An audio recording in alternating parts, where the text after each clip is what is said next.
Mr. John.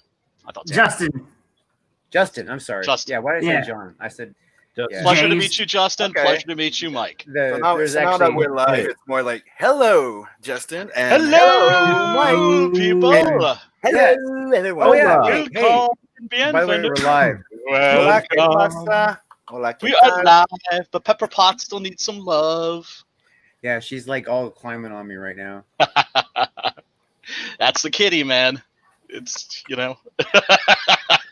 happens. It happens. Yeah. So, everybody, welcome to Indie Comics Interviews. We're so glad to have you here.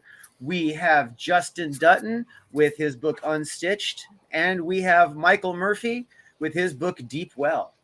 Where's where you want to put your mother-in-law? Just saying. Hello. Yeah. Hell yeah, hell yeah. These are both absolutely fantastic looking books. So glad to have you guys here, and happy to hopefully get some more eyes on your projects, because these are, like I said, these are both amazing looking books.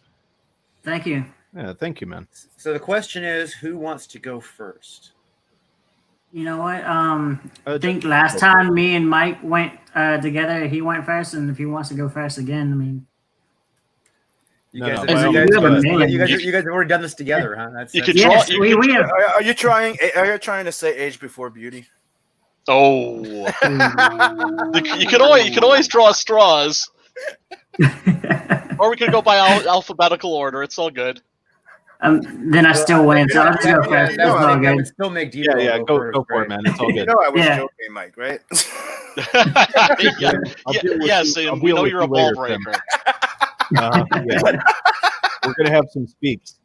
All right, so we're gonna go with Unstitched first, because Deepwell went first last time you guys were together, right? Rock and roll. Yeah. All right, so why don't I'm trying to bring up this stupid Indiegogo campaign. Why is it not coming up? It's not a stupid Indiegogo campaign. Don't insult our guests. Indiegogo campaign. What the hell are you doing? No, I'm sorry. Not your campaign is not stupid. I mean, I'm sorry. Indiegogo's giving me shit. Everybody's just discombobulated. I understand. You have an error between your chair and your computer. Indiegogo's giving me grief. There we go. Yeah. Blame it on Indiegogo. It's Tay Interwebs. Tay Interwebs is acting funny. I was trying to say Indiegogo's being stupid, not letting me get to the campaign. No, I know. We know that, but you just gave us a good opportunity to bust your balls, so it's not like we weren't going to take it. You guys are dicks. I call it a lovable asshole. I call there it you go. I call it the Garfield and Odie effect. Yep. Yeah. I also accept cheeky bastard as well. Yes. Cheeky bastard. That works. Cheeky bastard. Oh, God. All Look right, at this. So please, before we play the video, give us the elevator pitch. All right. So the elevator pitch is: children have big dreams, big imagination. Unfortunately, the darkness preys on that with fear. So it is up to a new Teddy to protect a young girl named Eleanor and her nightlight, which is keeping the darkness currently at bay from terrorizing her and her dreams without becoming unstitched in the process. And unstitched as in unsewn, right? Yep. Okay. Which is, I guess, what would be a terrible fate to befall a teddy bear. Yes. It happens to a lot of teddy bears, actually. I most of mine growing up had to be sewn back together several times. So. Yeah, well, that's always a sign when you see a teddy bear that's been stitched together numerous times. That's a sign that they've been loved, by a child. So the teddy bears in your universe are the defenders of children, or is it up to one teddy bear to protect all of the children? Teddy is actually like a title. It's a knighthood. Right. Which actually stands for Swiftly Effective Dreaming Defender. Yeah. Yeah. So nice. When a child is in need of a teddy, Teddy is sent to a child, but it's not always the same Teddy. Right. This looks so cool. Yeah. It really looks wonderful. All of the art looks spectacular. Are you the writer on this? I am the writer and creator, and the artist is Laura Rimasambati. Hungarian artist who is just phenomenal. Oh, no kidding. Yep. Wow, we got artists now from Hungary. Yes. That's fantastic. Yeah, well, it's always good to have a hungry artist. Zing! He's got a million of them. Is this thing on? The beautiful thing about internet, worldwide connections. Absolutely. I've collaborated with people from the former artist on my book is in beautiful Buenos Aires, Argentina, and Nice. that's the thing that's great about the internet is that it's allowed us to collaborate with people from all over the globe. Absolutely. It is. I mean, her style, like a lot of people say it looks like Powerpuff Girls, and I can see that, and I'm actually really cool with that because, I mean, the creator, he also created Samurai Jack and novel dude. Genndy Tartakovsky. I can never pronounce his last name. Tartakovsky, I think. I was just like, Samurai Jack. But it's a similar style, but it also doesn't look like it's a clone either. No. But so it's like that's her. He's an artist that must have informed or inspired her style, but she's still doing her own thing with it. Yeah, and that's the beautiful thing, that you gotta love is so you can see the inspiration, but it's not a 1-for-1 clone. So it has its own life, which is just. I mean, her art style is perfect for like fairy tale art style, and it's great for the Unstitched universe of. She's able to go like light and silly when we need to, but then we can also kind of go like terrifying and dark when we need to as well. And which is what the thing that I find really wonderful about this project. Because I remember I think I was was it both of you guys? I think we're on Michael Bancroft's channel. Yes. Right. Mm-hmm. And I was in the chat, and I was looking at this book, and I was blown away by it. And one of the things I mentioned is that kids like their fairy tales to have a dark streak, and a lot of grown-ups don't seem to understand that, or they're not cool with it, because they don't want to traumatize their children. But if you look at the old fairy tales, the Grimm's fairy tales, those are horrific. Even just the concept of Hansel and Gretel, for instance, your parents just walking you into the woods and just leaving you there to die, and then a witch, luring you into her lair so that she can eat you, is completely horrifying. Full of cannibalism. Yeah, absolutely. So much. I mean, not that Unstitched looks like it's getting that dark. Yeah, no. Yeah, we don't quite get that dark, but like a big inspiration, like storytelling wise, is a lot of like the 80s and like 90s like Don Bluth films. Yes, like The Secret of Nim. Yes, one of my favorites. Because he had no problem going, this is supposed to be for kids, but we definitely hit some like darker elements, especially visually. Oh, look at that. That is beautiful, and this is the dreamscape of our heroine. This right here is like the first page. Her parents are like tucking in her bed.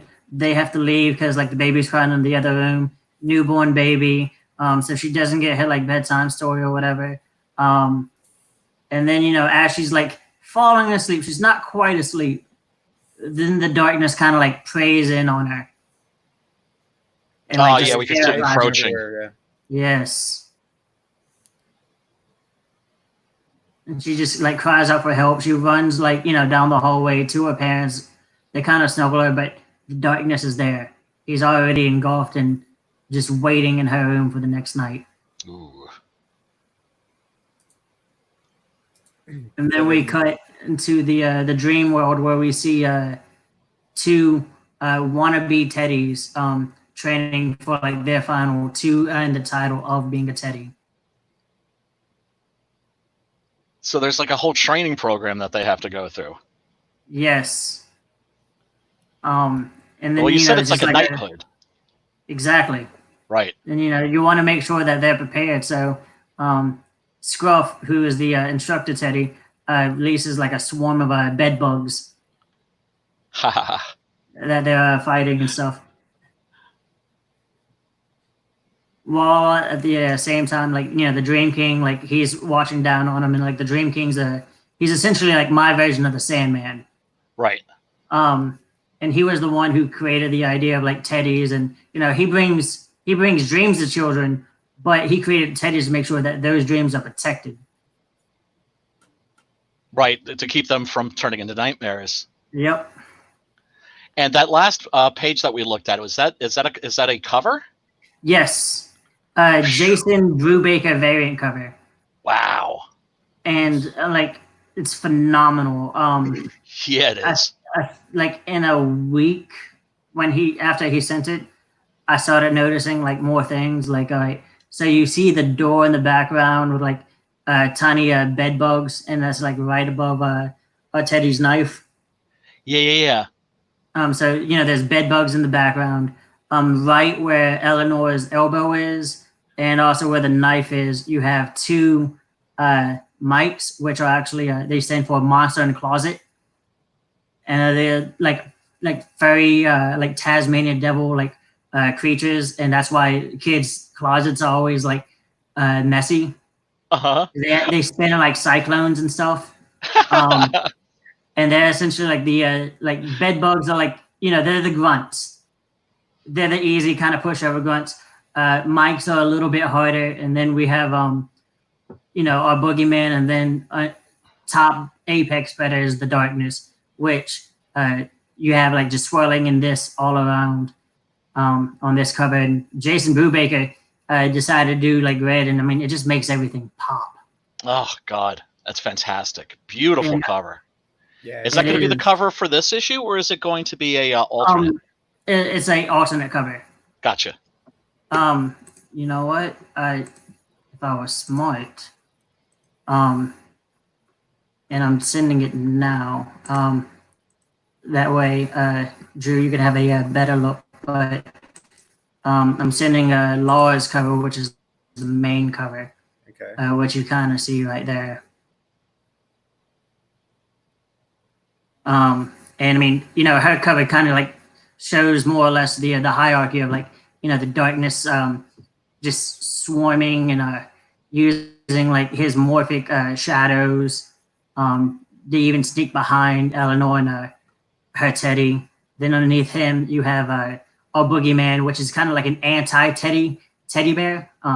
Right. As kind of inspired of like, what if the Venom symbiote was on a teddy bear? So, he's bigger, he's meaner, and on his back is actually the unstitched teddy bears that he wears as trophies. Ooh. So he collects them almost like scalps. Yes. Right. And then we have, our Mike, and what they're standing on is actually like another pile of unstitched teddy bears. Ooh. You know what this reminds me of a little bit too? This is really obscure. I don't know if you ever saw this movie called The Mouse and His Child. I have not, but I will look it up. Check that out. That's a really dark animated children's movie. That's about like a little toy mouse and his little toy mouse son, and they end up in a junkyard and everything. It's really, really interesting. But this, nice. Yeah, I just, oh God, I just love this. It just looks fantastic. Yeah. I mean, the way I describe it is, yeah. I mean, the way I describe it is if you take Rise of the Guardians, Toy Story, and Coraline, and just put those three things in a blender. Nice. Well, those are all good things.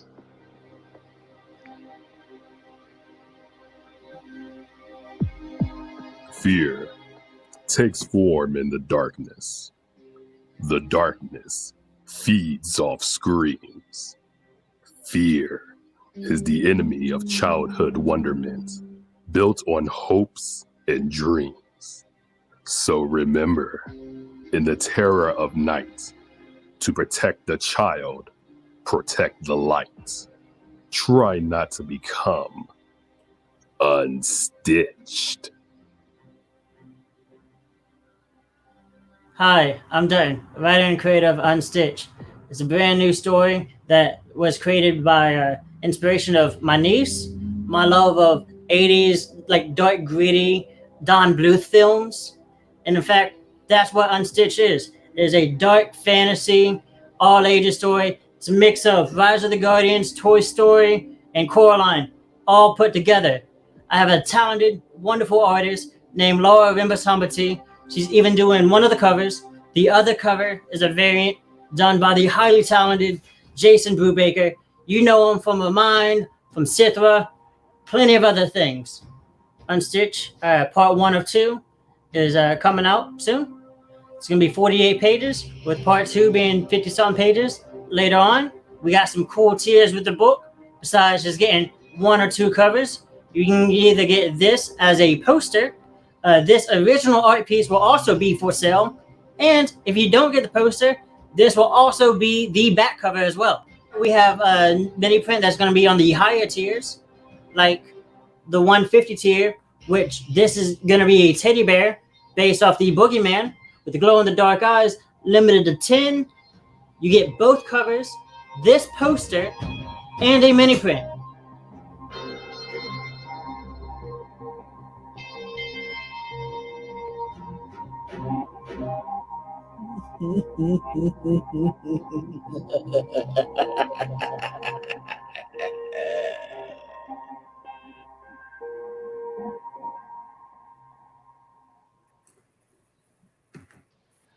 Very cool. Okay, you've got to be the first person in CG that's offered a plushie. Yes, which I have not seen a CG plushie yet. That is Sweet, true. I know. You've been waiting for one though, haven't you? I know I have. Well, we've talked about them on other projects, but nobody's actually like done it yet. So. I know. That's awesome. So are they? I'm assuming that you say that they're limited to 10, and that they're obviously must be custom made, huh? Yes, they are. One of my a friend of a friend actually has a custom teddy business. I don't want to say teddy bear because she mostly does like teddy bunnies. Okay. And she did a bear for me. And like a lot of her like custom like teddy bunnies are like superhero theme, like Deadpool as a stuffed bunny, Green Lantern as a stuffed bunny, even like the Kyle Rayner one, you know, Nice. bunch of like cool stuff. So That's best pretty thing cool, is man. like it's about 12 inches. You know, it's kind of, you know, it's pretty tall. Yeah. She absolutely killed the back with like the unstitched teddies with the like sewn on stuffing in the back. And at night, if you have like all the lights out and you go to the kitchen, and I mean, this thing's in my living room, so all I see is like 2 glowing eyes in the living room. And I'm like, man, I just wanted some milk.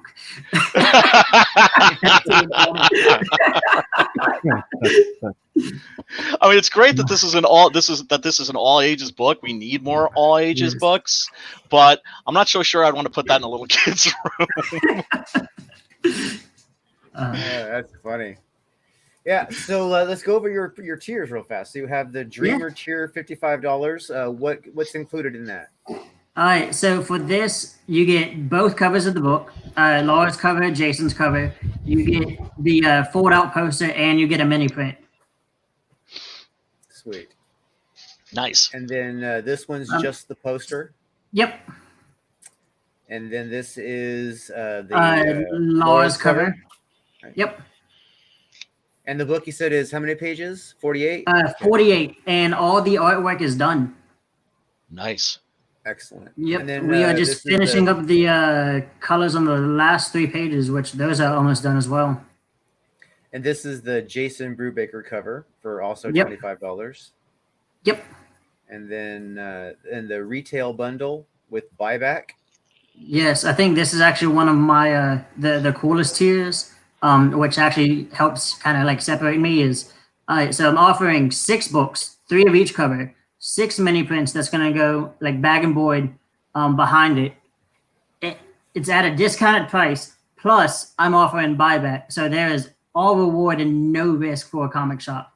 And if you are in, because I'm in North Carolina, if you are in North Carolina, Virginia, or South Carolina, I'm willing to travel and go to your shop for like signings or whatever to help promote. Fantastic. Yeah, I don't think excellent. that is definitely a pioneering move. I don't think anybody's ever done that before. No, that I don't think that's been a perk before. Yeah. And then you get the Children's Hospital bundle. Yeah. Yep, we have a Children's Hospital bundle. It's going to be 6 of Laura's cover. It's either going to go to like St. Jude's, Ronald McDonald's. If any profit is made on this, the profit will also go to those hospitals as well. That way, like if kids are, they want some sort of escapism, they can read a book. If, their loved ones are waiting in the waiting room, they can read a book to kind of like help ease their mind a little bit. With the whole themes being like of courage and going against fear, I think it's very fitting. I've seen a lot of support the troops, but being on brand with an all ages, I felt a children's hospital was a lot better to go to than the troops. Which I mean, I still support them, but do you have a children's hospital selected already? There's so many. Yep. You have one in mind? Yeah. Beautiful. The one I know because one's been bought, but a local business actually has donated a good amount of money to me. So I'm actually going to donate 18 books currently, and I know the St. Jude's in Greenville, North Carolina. It's like an hour or something away from me, but I actually used to volunteer there. So St. Jude's is a great they're going to be getting. Yeah, it is. St. Jude's, the St. Jude's here, I've actually donated quite a bit to help them with their fundraisers. That's pretty awesome. Yeah. Very worthy cause. And then the Big Dreamer. Yep. It's everything in the Dreamer tier, so you're getting both books, poster, mini print, and you're getting a limited teddy bear, which will even have its own certificate of numbered 1 out of 10, 2 out of 10. With the company that did it on the back of it, so everyone will know, little happy tree. To make it authentic. Gotcha. Yep. And then we had, the original art for the poster, but that's sold out. Right. That's already gone. Oh man, for a piece of original art, you were 160. Yeah, no wonder that went fast. Yeah, good original art goes pretty quick. Yeah, it does. So this is only at 3,025, but you're 11 days left of your first 30, so you got time to work on that. That's good. Yeah. We let's see if we can get some people to buy in on this. Especially if you're somebody with children, if you have kids, this is like a book you can actually read to your child and share your love of comics with your child. You know what I mean? Not every book in Comicsgate is like that. Very few, in fact. And honestly, that's how you get people into comics. You get them young. Yep. That is why I think one reason why manga is doing a lot better than comics. Manga appeals to younger audiences, even though they should have the same demographic for the most part. At least, mainstream and manga, but mainstream comics is just kind of fell on its face while manga has ran with it. Well, yeah, that's because they never, cut off parts of the population. Like when they stopped making comic books for girls, for instance, right? Like when I was a kid, I was growing up, you had kids comics, Richie Rich, Little Devil or whatever, or Hot Stuff, I think he was called. Yeah, Hot Stuff and Archie. And the Archie comics. Right. And you even had romance comics back in the day. And then they were like, okay, that's it. We're just making comics for boys. And then it was like, we're just making comics for college students. Yeah. And Japan, of course, the whole society enjoys manga. So there's books for everybody. Yes.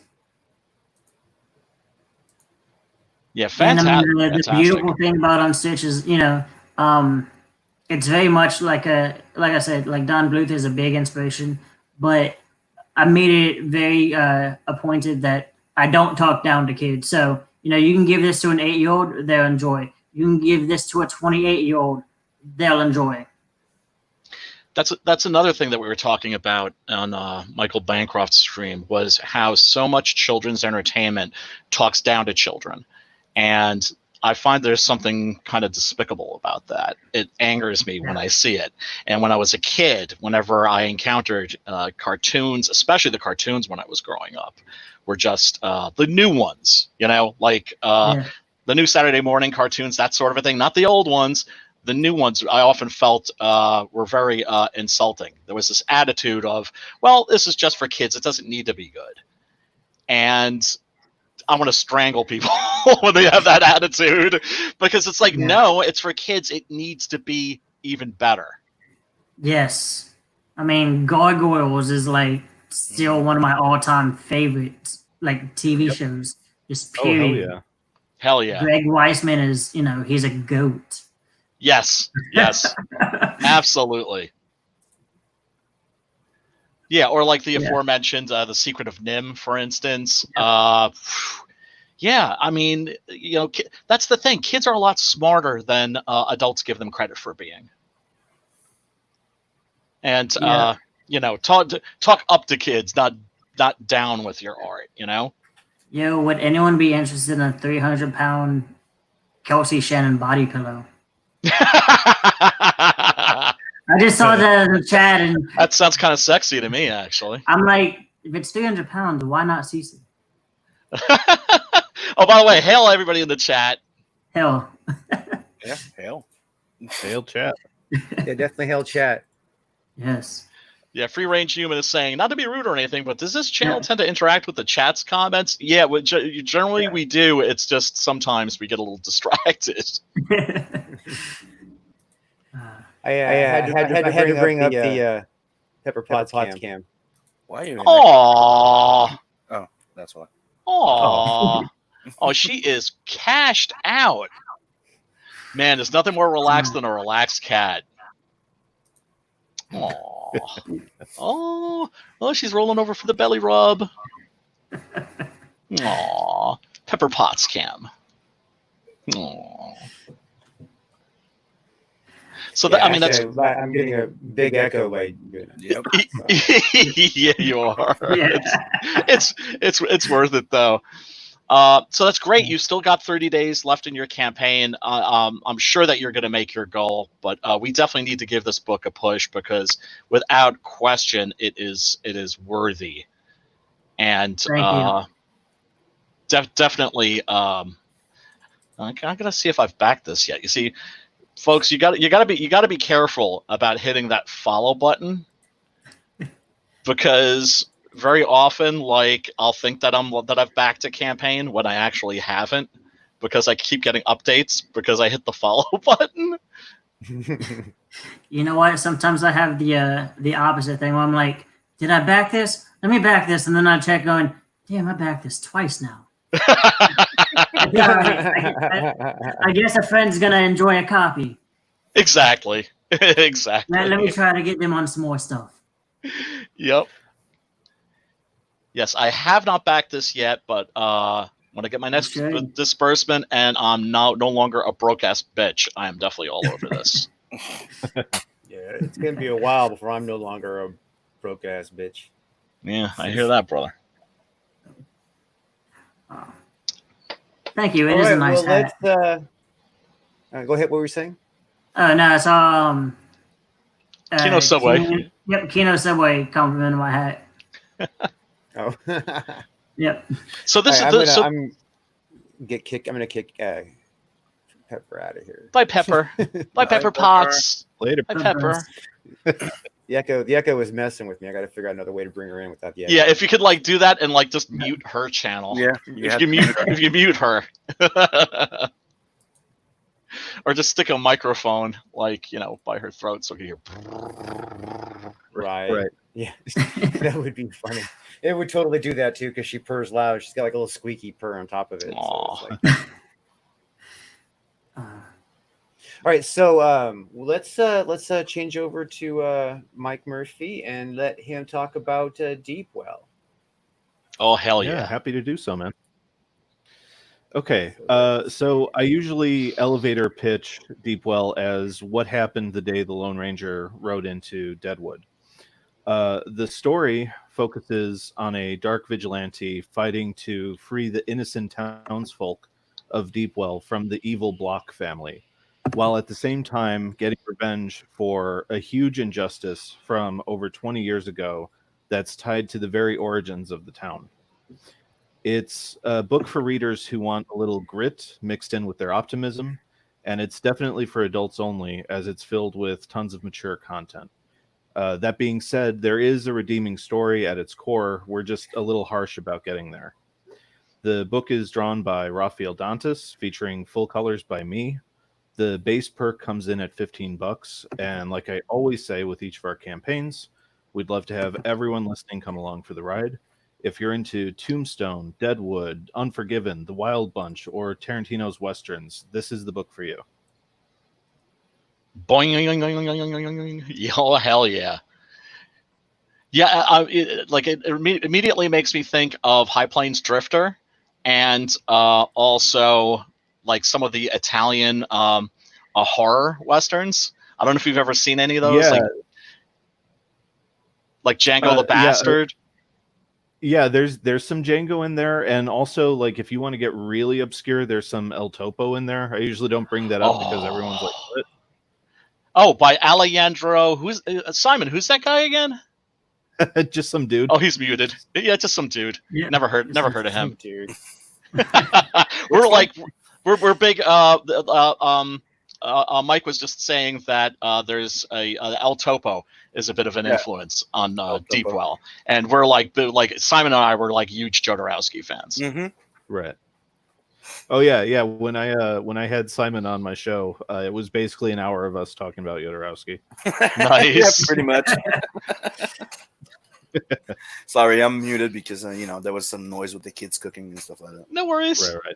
It's all cool, brother. So yeah, like I don't bring up El Topo too often because it's like fairly obscure, especially when you're trying to like pitch to a wide audience, and also if anyone's like super familiar with El Topo, there's potentially some like story stuff in there where like you go, oh, so it's about this, and it kind of spoils a few things later on in the book. Gotcha.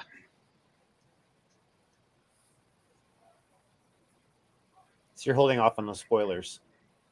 Yeah, like everyone wants to know who the Grey Devil is, and it's like you will know by the end of the first issue, but it is definitely a thing that is built towards, because the book is divided into chapters, and each chapter kind of jumps back and forth in time from like the family first settling into the area where this wellspring of water is, to current day, which is about 25 years later, for like the 25th anniversary of the town founding. And so like all between that, like we jump around a lot time wise. There's I think 10 chapters in total in the first book.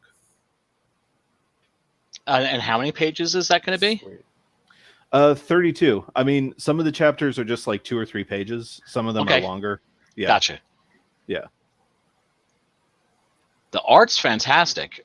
Who's the artist on this? Yeah, that is Raphael Dantas. So there were 2 previous artists attached to the book, but because of scheduling stuff, they couldn't wait to jump into production, and it was to the point where I thought I was just going to have to push back Deepwell like to next year, and I just started doing random searches on art boards for Western artists, and Raphael, jumped out of the stack, and I had him do a test illustration of the Lone Ranger, and Nice. yeah, he sent it to me, and like I should put it up on the campaign page. It's perfect, and I'm like, no, you're the dude. Oh, hell yeah. Yeah, it looks. Oh god, he could do gore. I don't know if people could see this, but what I love about this panel at the bottom, you could tell that I've had a very good look at this page. When this dude's getting shot in the head, his face is kind of flying off his skull. Yeah. I always I always say this has like become my favorite story to tell when talking about the campaign. Yeah. In the script, I just described it as like, you know, ... and he gets his face shot off, and I was expecting Raphael to come back with just like a burst of, you know. Yeah. And he, when I get back this like Garth Ennis-ish, like just literally his face is being torn off his skull. I'm like, oh, dude, you're the perfect artist. How did I look into you? Seriously. Oh, hell yeah. So this looks dark, but it looks dark and jolly. Yeah, I mean, you know, I wanted to. I mean, like, look, there at the core of it, it's a family drama, right? Like it's very Shakespearean. It's very, you know, George R. Martin-ish. Like everyone's trying to stab each other in the back for power and, you know, status. But I did want it to feel like a Western adventure. I wanted it to feel kind of like, you know, a rated R issue of Jonah Hex. So there is still kind of that adventure element to it. So you're also a fan of Western comic books. Yeah, I mean, what I've learned is I understand why it's so rare to find a Western comic, because they are a hard sell. But I do have an appreciation for them. And yeah, like to me, Jonah Hex was one of the last great runs in Western comics. And I don't know how many more of those we're going to get.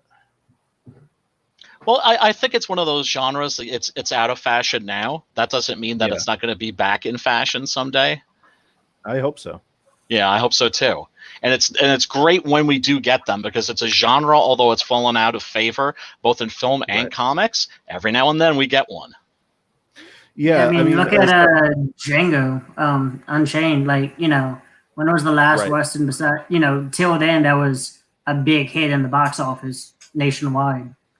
Right. The thing that I always say about the whole tough sell thing is, while I do think that there is some truth to it, I also think that there isn't necessarily any hard sells. There's just, you know, coming up with something so compelling that people can't ignore it. Because, you know, you look at Django, you look at the first season of Westworld, you look at Red Dead from Rockstar, and these are huge properties that people obviously have latched onto. Yep, absolutely. All you need is a fresh take. Right. And it's a hard sell in the sense that you're going to have some people who are going to be like, I don't like Westerns. It's like, well, you haven't seen this one, you haven't read this one, right? You know, and it's also, you know, politically incorrect in many respects. You know, a lot of people. I mean, it's un-PC. Yeah. I mean, that's one of the reasons why I push the like anti-hero vigilante thing as much as I do with Deepwell. Like, I don't want people to think that it's just straight up a Western on page, although there's not necessarily anything wrong with that. Right. And yeah, as this is easily the most unpolitically correct thing I've ever written. It is violent. It is like I say, it is for adults, period. Like, it is so full of just like horrible content, but genuinely like entertaining, you know? Right. Well, that's why I said dark and jolly, because you know, in other words, you can have these works that are really gory, really violent, but there's something kind of fuck yeah about them. Yeah, I mean, like, look, in the prelude, like, he shoots, in the prologue, he shoots a dude's face off his skull and then stabs another dude through the gut with a weather vane. I mean, yes, I love that page. That's kind of the tone that I wanted to set for the entire series. Wonderful. There was some pretty horrific imagery in the Lone Ranger series that was done years ago by Dynamite. Yeah. That was actually the other example I was going to bring up in comics. I think besides Jonah Hex, especially like the first year of the Lone Ranger was like some excellent Westerns in comics. Awesome. And they were also Matt Wagner was doing a really great Zorro comic at the same time. Yeah, and Wagner did he did the comic version of the pseudo Django sequel where he meets Zorro. Oh, but this is like Jamie Foxx Django, not Franco Nero Jamie Foxx Django. Okay. Yeah, because Matt Wagner met up with Tarantino, and Tarantino was like, "I've got this thing for Django, but I'll never do it as a film. So if you want the outline, I'll give it to you and just make it into a book." Oh, interesting. Yeah, I mean, Yeah, I was a little angry because it wasn't Franco Nero Django, because he's the only Django for me, but that's still cool. I get you. Yeah, I like the idea of Tarantino's Django meeting up with Zorro like late in his life because of just the time discrepancy. Mm-hmm. It was good stuff. I enjoyed it. Yeah, I've heard good things about it too. I'll check it out one of these days. It's Matt Wagner. How can you go wrong with Matt Wagner? Right. And we noticed that his pistols are painted red. No, they are not painted red. They are red. That is red steel ore. Or iron interesting. Ore, sorry. Yeah. So a lot of that plays into stuff that's in the prequel Dime Store novel. Okay. So at the end of the first issue, you understand who the Grey Devil is and why he's doing what he's doing. And what the Cemetery of Forgotten Deeds does is it fills in all the blanks in regards to how he became the Grey Devil, like where he received his training, what he's been doing for the past X number of years. Yeah, and the red revolvers play into that, and the red revolvers are going to be a huge plot point in book 2. Interesting. Very, very cool. And then, of course, I see like the red revolvers. I see the red imagery. That immediately makes me think of High Plains Drifter, where he paints the town red and renames it Hell. Yeah, I'm being as blatant as I can with some of this stuff, man. It's I'm digging it. Yeah, cool, man. I'm glad. Yeah, it looks pretty cool. Oh, it looks awesome. Thank you. Yeah, so and you just got funded, right? Yeah, yesterday we hit funding. Hell yeah! Nice. Hell Booyah! Yeah, man. Oh, fantastic! Fantastic! Congratulations, buddy. Because I was worried about this one. Yeah. Oh, you were worried about it. I was worried about it. but here's the thing. I was thinking too, like when you were hitting, like, I think because you extended another 30 days, I was all getting ready to like shoot you like a DM or something and be like, dude, don't worry, we'll help you relaunch, et cetera, et cetera. Right. You know, because I had 2 unsuccessful campaigns before I had my first successful campaign, but dude, you did it. Congratulations. Yeah, thank you, man. Yeah, I mean, I was prepared for it too. I mean, we went through it, when we first jumped into CG, we went through it with Samurai, where we had to relaunch for that second campaign. I was prepared for it because, I don't start a project that I don't absolutely 100% believe in. But yeah, like I have to give like a big, huge thank you to people like Optimus from Graded 0.5. Hail John Optimus. John Malin like seriously believes in this project and like gave it like so much of a kick in the ass when it needed it the most. Ethan helped out. He spotlighted us like 2 nights in a row, and we made up that difference in like 3 nights, I think. Oh man, that shows. Wow, that's fantastic. Cool. Good on them. Absolutely. Yeah, and let's so watch the video. Please do.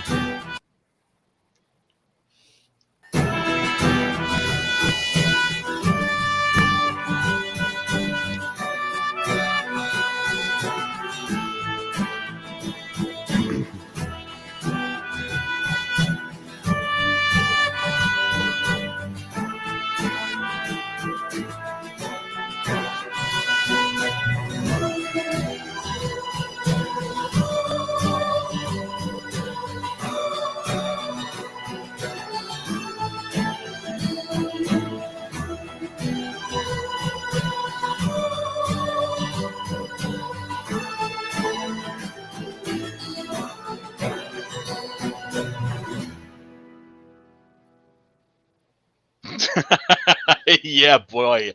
Yeah, baby. Yeah, I noticed something about the art, and the art is just fantastic. It's perfect for this.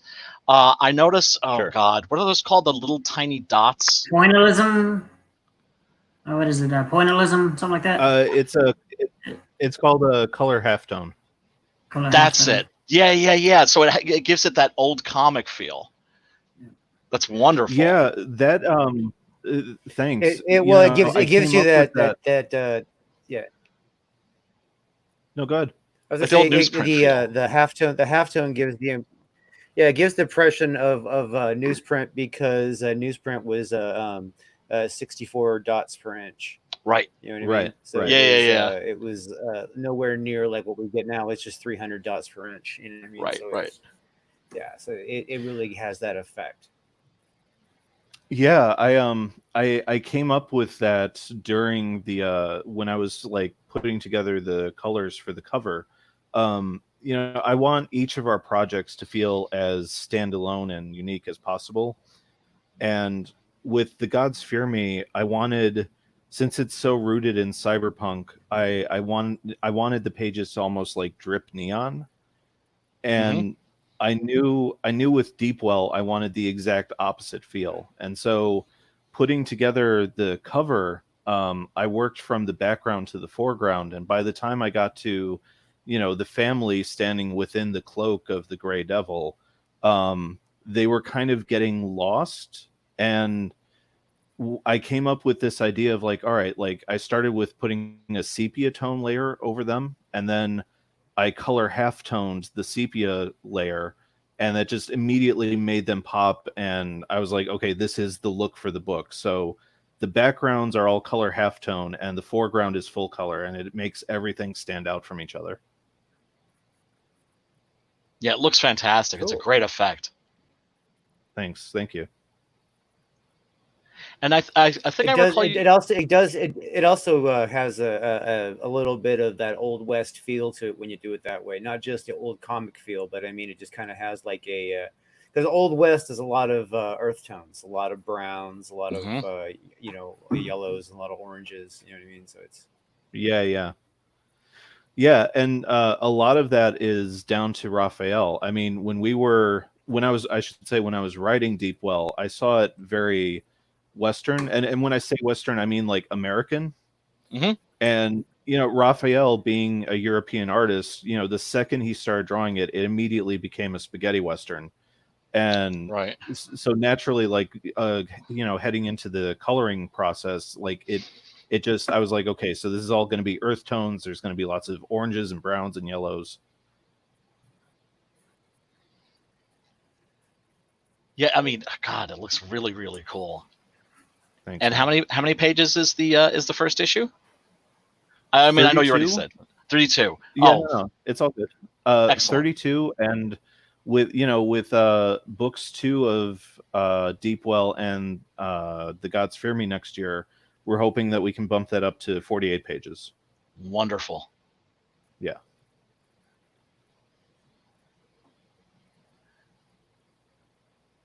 Yeah, I think I recall you saying that like you didn't grow up a Western fan, but then I think you saw Unforgiven and that kind of clicked with you. Yeah, that's me, man. As a kid, I mean, my grandfather on my dad's side had a little bar / saloon built into their house, and it was all Western paraphernalia, and it looked cool, but it just didn't connect with me the way like superheroes and horror stuff did.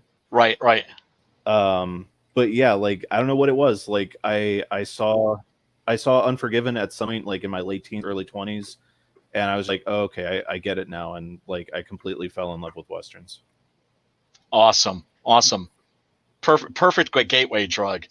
It's interesting because I remember seeing that during its initial theatrical release, and it was the second strangest audience reaction I'd ever seen to a movie. The strangest was the audience reaction I saw to Blue Velvet, but the audience that I saw Unforgiven couldn't stand it. They hated it. They felt cheated. That's crazy. I know, because I was like nailed to my seat for the entire movie. I didn't get up to P once, and everybody else was just like, "Oh man, there's just one gunfight. It's at the end of the movie," and like they were pissed. They were expecting like a Dirty Harry or something like that, or I don't know.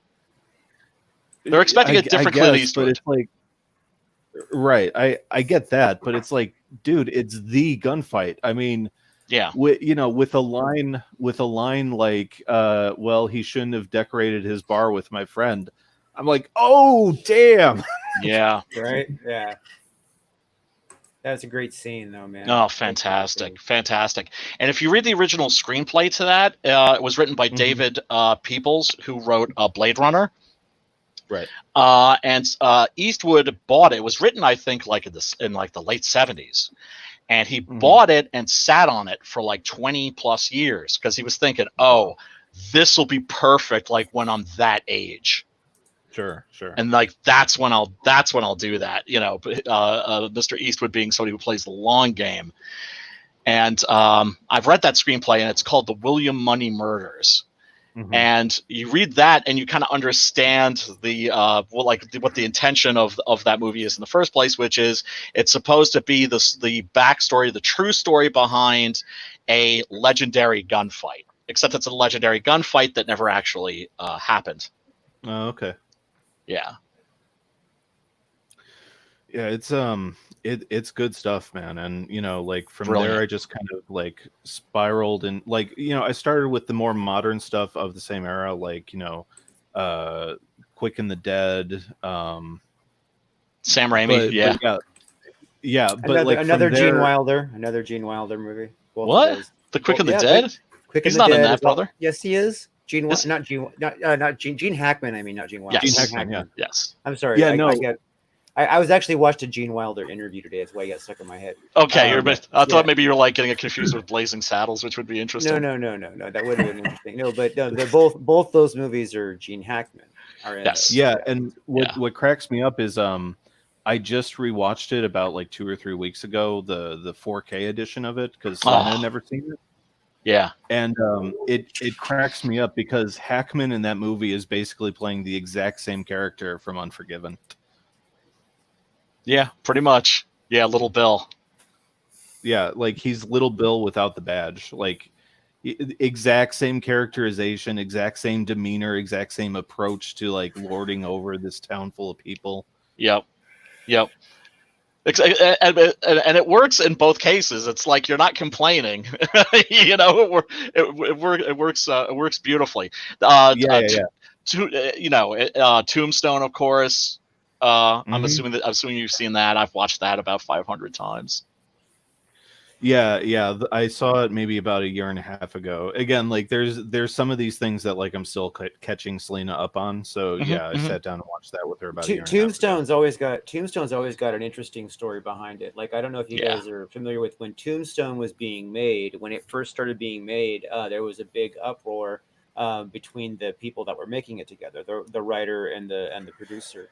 And then so basically it spun off into 2 separate movies.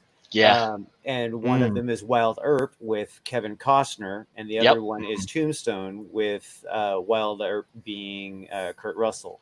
And both those movies were made in parallel. And then Tombstone was released first, and Wyatt Earp was released like 6 months, something like that after. To a complete lackluster audience because Tombstone had just rocked it so hard it didn't have a chance. And it wasn't designed like Tombstone. It wasn't Hollywoodified. It was more like Dances with Wolves than like, you know what I mean, than like a Hollywood movie, which is how they wanted to approach it. You know what I mean? Which is why they had Costner, which is, you know what I mean? So they're both really good movies. They really are.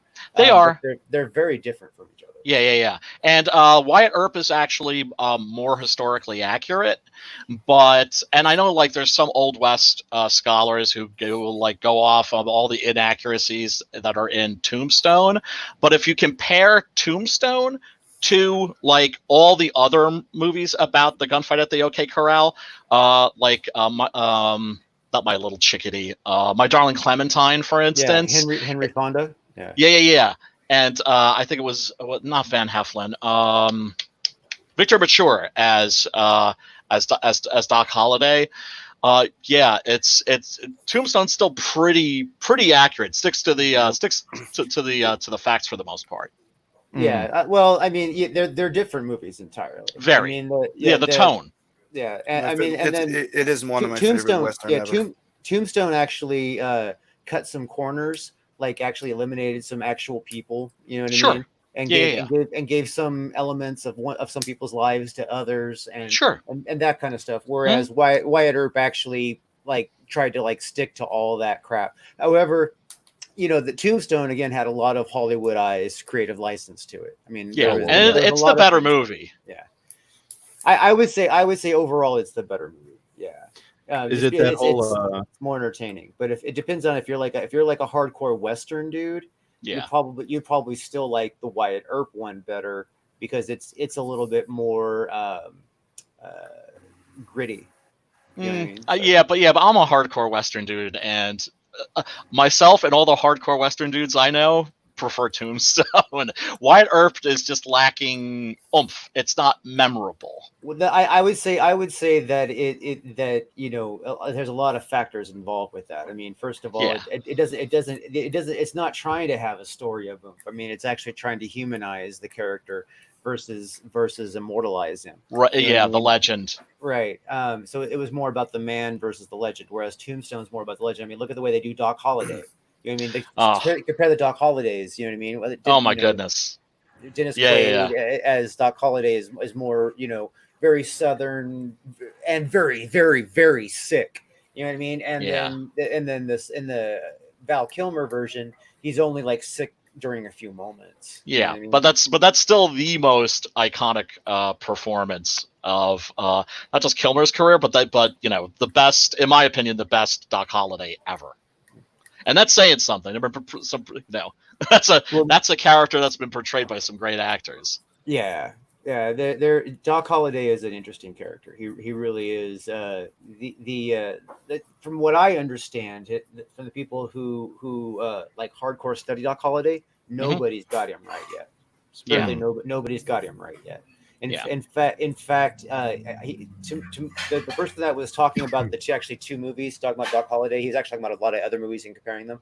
But he was saying that if you cross the two characters, the Dennis Quaid character and the Val Kilmer character, you know what I mean, and then made him more dashing than both, you would have closer. And it's like he was not a Western dude. He did not wear a big hat. You know, that was very rare. Yeah.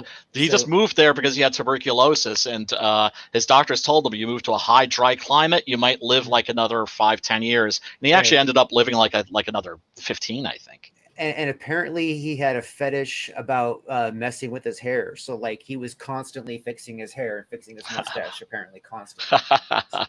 well, also remember, man, that in the Old West, those people were looking dapper. I remember one of my friends was all angry when he. I'm sorry. Did you say what'd you say, Simon? I said it's called branding. Branding.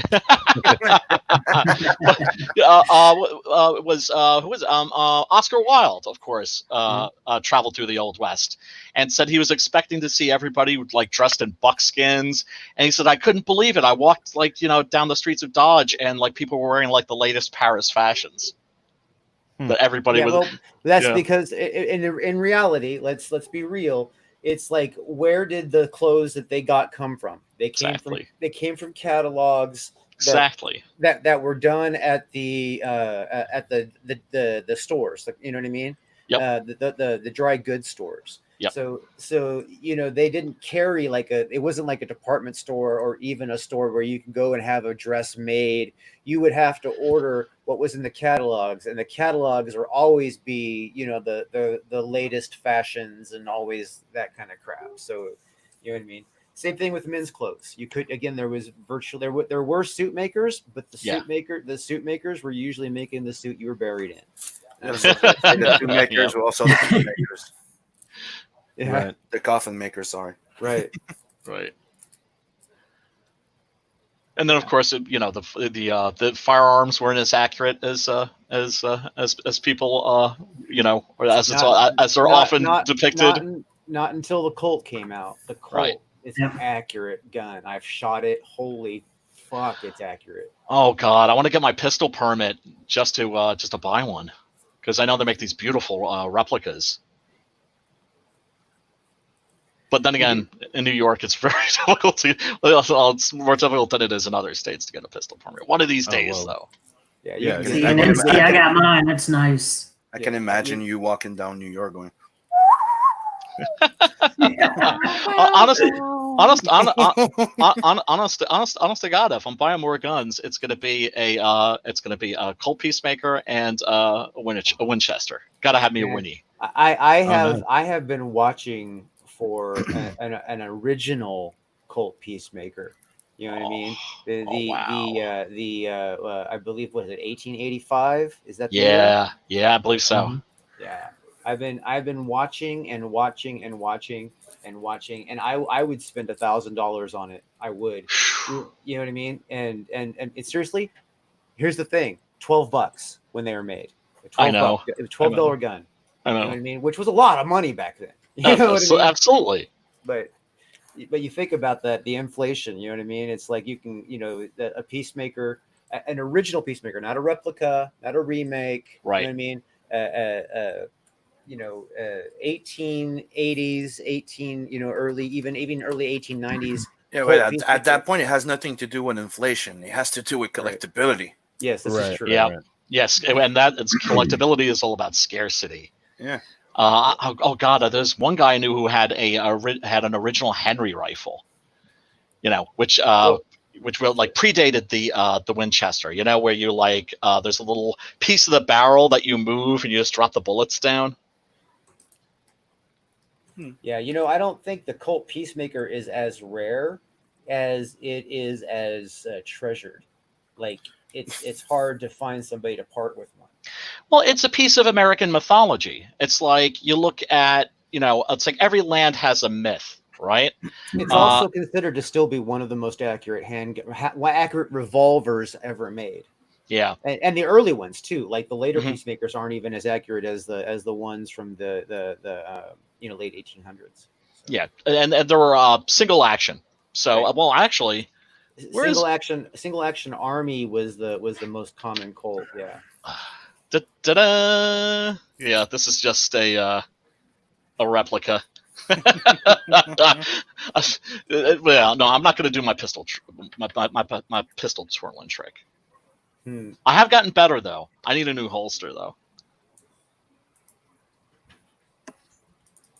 And this doesn't fire real bullets, but I could still bludgeon somebody with it. So. Well, yeah. So, Mike, we should take a look at your tiers, brother.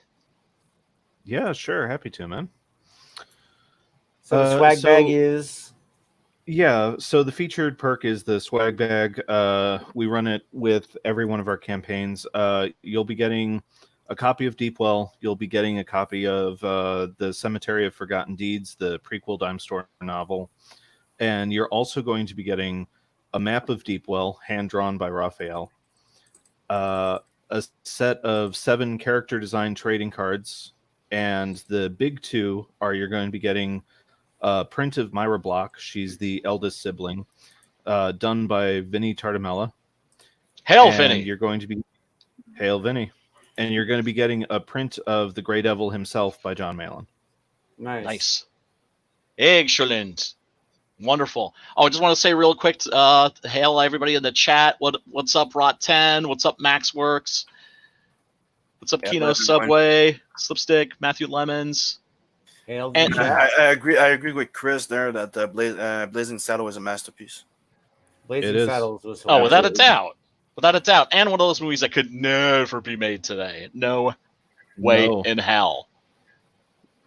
SJWs would have a heart attack watching that. We just rewatched it 4 or 5 days ago, and man, you couldn't do that movie now. No way. No, you could, but it would have major outrage. So much backlash. Netflix has a Joanna Man, and that would be another movie. Joanna Man? Yes. I saw that on Netflix the other day, and I was like, this is a movie that could not come out today. No, trannies would have a problem with that. Big time. I'm surprised funny, Juana Man that doesn't movie's- have an intro to it like Gone with the Wind. Yeah, Right? that was lame with Gone with the Wind. They just started yanking that from everything, man. Well, I mean, they're scared, man. They're panicked. It's all because of the twatter. It's the power of the twatter. Oh my God, Twitter! Oh, there's gonna be a Twitter outrage mob. We gotta do something. So they panic and they do stupid shit. I would feed the Twitter outrage and turn that into sales. Seriously. You know what I mean? Seriously. And I'm like keep waiting for them to like come after Birth of a Nation, but they don't even know what that movie is. Yeah, I just, I mean, I think the thing that like drives me up the wall about the whole SJW movement more than anything is just treating adults like they're not even children, like they're idiots. I don't need you to tell me what I should think about this movie. I can form my own opinions, and I watched that intro that they put up before it, and it was just so disingenuous and so didn't take into account any other aspect about the development of the film, and it didn't even address what the film was properly. Like it's a study of a civilization on the brink of collapse, and yes. And there's this romance story at the core of it, but that doesn't mean that it's glorifying any of it necessarily. Like the end of the movie is everything crashing down around them. Like I don't know how you can watch that movie and go like, well, obviously this glorifies slavery. I'm like, well, no, it doesn't. The point of the movie is they lose. Yeah, but here's the thing: you're assuming that they actually watch the movies, right? Right. People like. Do you think book burners, people that burn books, do you think they read the books before they burn them? Of course not. Right. Of course not. And they're just like, well, get rid of it because it's like they could handle it. Of course, it's those other people. I mean, speaking of that, when you talk about book burnings, I mean, there was Huck Finn was burned for basically the same reason back in the day, but then it was brought back into full print again, and now it's banned from schools. Yep. Yeah. So it went from being considered offensive to being burned to being premium literature that was required reading to now being banned from schools. Absolutely. That's so weird. Yep. Well, they gotta protect people's fifis. But the thing is it's actually the opposite of what they think it is. I mean, sure, it uses the word that's offensive and it addresses slavery in a not very attractive way. However, it helps people who have no idea. Like again, what's the one Atticus Finch? What's the Kill a Mockingbird. To Kill a Mockingbird. Yeah. Again, the same thing. That these books, John Steinway, that was written. Like these books are written because and they won awards and they were like considered like required reading because they taught us so much about humanity and about our own history and who we were and who we are and who we should be. And it's like and it's not like it's waving a finger, oh, you should be like this. No, it's like, look at this picture. You know what I mean? Who in this picture do you associate with? And is this right? And is this wrong? And it wasn't like this is right and this is wrong. It was like, what do you guys think? You know what I mean? Well, that's too nuanced. Right. You have to be told what to think. You have to be bludgeoned over the head. That's not how when I was in school. They asked if you did not participate, you failed. Yeah, well, that was the old days. The new days now, your opinions are given to you. And everything's explained to you, and well, like here's what this is. Here's the official version, and if your opinion deviates, well, you need to be canceled and canceled quick. Which I mean, the sad thing is like, Huckleberry Finn. You have like in this one scene is me. It always like burned in my memory. You have Finn and like the runaway slave together. Jim. I thought it was John. I couldn't remember Jim. I knew it was a J. I couldn't remember. And we're Jim, Yep. But, they're running away together. They formed a friendship. They hear a crowd, and Finn doesn't say, oh, they're out to get you. No, they're out to get us. We got to go. Mm-hmm. It's us. Absolutely. Absolutely. The relationship between those characters is so special. Or even like a book like Uncle Tom's Cabin, for instance. You know, SJW see the Uncle Tom character is weak. Why? Because he actually forgives Simon Legree when he beats him to death. He feels sorry for him. He's like, I feel sorry for you, Mr. Legree. You know, like as he's lying there dying after having, basically been, beaten to death. And you know, these idiots, they see that as weakness. They don't recognize that as strength. And that's a book that was actually referenced in Baptist and Pentecostal churches on Sunday mornings for years when they were trying to talk about, like how to forgive. And then now it's considered like, a piece of like racial history because of the Uncle Tom,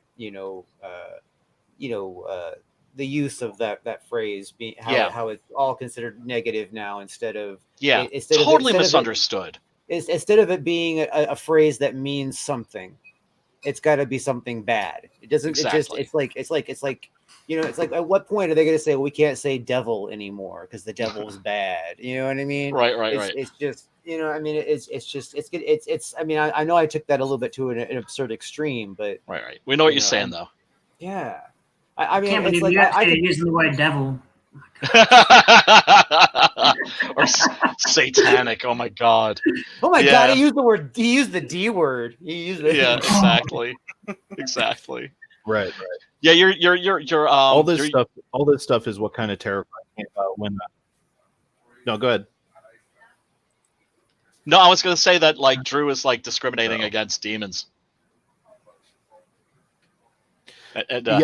All this stuff is what kind of terrifies me about when my son starts up at school, because like we're not going to shield him from any of this stuff, so I'm sure there's going to be a lot of conflicts with the curriculum that they try like pumping into his head. I don't know. The curriculum these days is pretty stale, man. I've watched what they're pumping into to children's heads these days. And there's virtually no independent thought encouraged at all, and it's not like they're pumping crap into their head. It's like they're not even pumping anything into their head. It's just standardized testing now, isn't it? Yeah, sure. That's which is like the worst. Which is like the worst way to learn is just memorize, regurgitate. Right. Don't process. Don't process and don't learn how to do anything with that knowledge. Just memorize. Just memorize. Yeah. Although I was impressed with some of the ways that they're approaching math. I know it drives like a lot of people crazy because the math is very different nowadays than it was when we were kids. But the way that their books are set up, it's actually teaching kids to think. You know what I mean? And I was looking at it. I could actually see that it's designed anyway to teach kids to think. You know what I mean? To think of numbers ahead in a way. If you guys ever done trig, you know what I mean. How you got to do a lot of it in your head as well as on paper. You know what I mean? You got to have your calculations at the ready. It's the groundwork for that kind of math, and I think that the way that they're teaching math now versus the way they taught math when I was a kid is a lot better. The way they're teaching it. Yeah, but here's the thing. You'd think, okay, well, they can't fuck up math, can they? I saw a Twitter post today where a woman was saying that 2 + 2 = 4 is a product of white imperialist patriarchy. Yeah, that actually goes back to really old, like pre-60s feminist movement stuff. Yeah. It's just basically like it's basically a way to absurdly make a point. You know what I mean? And it's just twisted out of thing. It's twisted way out of context. But yeah, it's supposed to be. That's an example. By the way, that tweet you saw is an example of somebody looking at a very deep concept to make a point. And getting all the wrong message out of it. Yeah, you think? That's power. I just saw that. I was like, man, that's powerful, stupid. Like if you could contain that kind of stupidity, you could like, man, I don't know, like use it for like a warp drive technology or something. It could be like a limitless energy source. Oh, what are we looking? Oh man, we're looking at man, that is sweet, Simon. Are you a Evangeline fan? No, about Evangeline, not really. Okay. But I did like Mike Delena during the Top Cow years. No, that's something I did for somebody. He was writing a novel called The Slaying Your Sister. Oh, nice. So the reason why I brought it up is because, as you can see, she has 2 Peacemaker. Sweet. Beautiful. Excellent. Love that, Simon. I did that like 3 years ago. That was in 2017, if you can see. Oh, that's freaking great. Those are lovely. Oh, I love the burning halo in the stained glass. The Fury of Heaven. Beautiful. Sweet. Back to the tiers. Single physical copy, $15. That's self-explanatory, I think. Yeah. Is there more to it? Yeah. Yeah, and then we folded the digital and the prequel digital into one tier. So that's at 20. You know, it's still relatively inexpensive compared to the single copy or the book and prequel physical, but you know, if you need to do digital, like that's the option for you. Okay. Yeah, very controversial, the whole digital option thing. I personally believe in it. I know a lot of CGers don't. I look, I don't think piracy is an issue for our books. It's a collector's medium. People want the physical copies. And as Simon pointed out a while back, you know, you can basically pirate a comic these days. You can pirate anything with like a phone app. Yeah. You can just scan it. Less than 5 minutes. So yeah, and you know, I think we all hate having to charge people $20 for international shipping. So it's also a good option for our you know, our customers in faraway lands. Yeah, Although some of us still believe that that what we're doing here is a premium product. So we you know, by even though not everybody can have it by going digital, you know what I mean? They can get it later at some point. You know what I mean? So yeah, so there's 2 ways to think about it, and every campaign just has to do what feels right to them. Absolutely. And one of these days we are going to figure a way around that issue. Around, you know, we're going to be able to like send our files to like a print and fulfillment place someplace in Europe or in Asia. We could actually do that. We could actually, there's those businesses where we could do it now. The problem is you can't sign those. Right. That's where it gets them. Right. Yeah, I've got mixed feelings on digital, but you know, 2 weeks into the campaign, like that and the drawn in tier were like the number 1 requested things that I was getting from people, so I added both. Good. Well, you've sold 2 of them. I know. Like 10 people wrote, and only 2 have picked it up so far. So I'm like, did you really want it that bad? I've actually done the same thing too. I've actually asked people, say, if you want a digital copy, you know, it's like if I can get 50 people telling me they want a digital copy, then I'll put one on my campaign. And I couldn't even get 3. Yeah. Yeah, I think I sold maybe 6. I sold 30 something. Oh wow, nice one, Simon. Mm-hmm. Yeah, so you never know. Oh, and some people bought the digital plus the physical, even though you get the physical, you get the digital with the physical. Wow. There's some done. people that will just buy it just to give you an extra support, like, you know. Sure. Yeah. I want to give you an extra push. That you know, I'll buy the digital. Hell yeah. And you know, my main point is not just the fact that people can copy. I just want to add it to it. It's the fact that there's actually people that prefer. It's like, if it was, there's actually people that prefer reading digital. That they don't care about the physical. So you cannot ignore, even though they're smaller than people that the collectors that like the physical. Some of them like the digital, and they want it. And sometimes they'll buy both because they want the physical, but they want the digital to be able to travel with and keep with them at all time. Right. And the customer is always right. Mm-hmm. No, the customer's always important, but not always right. Well, yeah, I didn't mean that literally. But I just think that you cannot ignore a certain demographic. Yeah, that's an excellent point. And Mike, I just want to ask you real quick about the Dye Novel Prequel. Yeah. How many pages is that? And does it look like an old? Is it done like in the style of like an old dime novel? Yeah, I mean, it's going to come in at about the size of a mini comic, like with all of our prequels.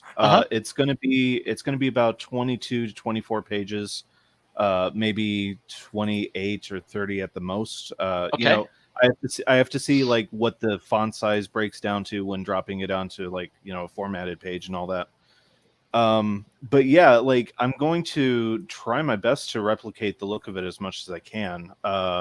You see the cover Badass. there, the Gray Devil and the Cemetery of Forgotten Deeds. It'll be mostly prose with spot illustrations by Fernando Garan, who is the one who did the cover for the Cemetery of Forgotten Deeds. Beautiful. You guys, have any of you guys ever held an actual dime store novel? No, I haven't. I actually have The Legend of Jesse James secured in a vacuum sealed bag in a bank box. Oh wow! No shit. Yeah, I'll never part with that book. Oh man. Yeah. And that's the crazy. Oh, I'm sorry. Go ahead. Yeah. It's an original pressing of and the pages are they're like the wood grain is still in it and they're like brown, you know what I mean? Oh, wow. Yeah. I mean it's got illustrations, right? Mm-hmm. But it's not like a comic book. It's like novel, and then with like every few pages is an illustration, and then there's illustrations that introduce the chapters, like little half-page illustrations.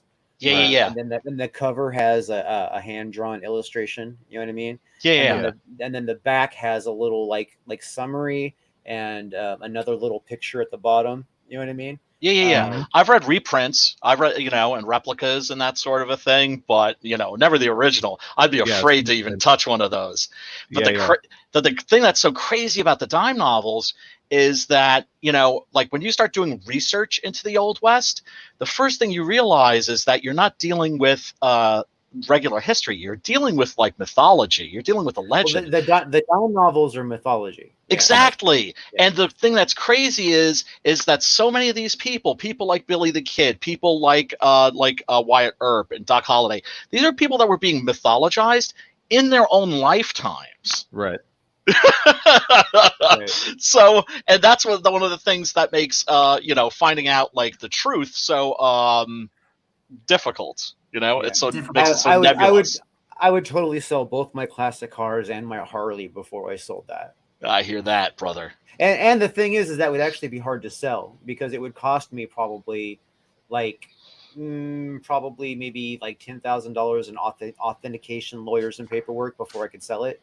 Wow. Yeah, but then that shit would be like getting auctioned at like Sotheby's. No, it would go for probably like 5 or 6 million, probably. Yeah.